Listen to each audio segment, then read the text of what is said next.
Kumtor summed up the results of the months of temporary external management. On May 17th, temporary external manager Tengiz Bölturuk was appointed and introduced in Kumtor Gold Company. To date, the Kumtor mine is operating as planned. Since the introduction of temporary external management in the company, 44,000 ounces of gold have been sold. The total revenue amounted to $82,234,000 United States dollars.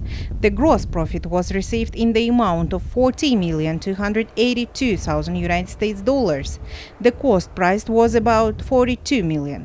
The company has repaid all current liabilities for taxes and other deductions to the country's budget. Employees' salaries are paid on time. The company has almost completed the payment for suppliers of goods, works, and services. It is currently analyzing the reduction of the cost of mining operations in order to reduce the impact on the environment.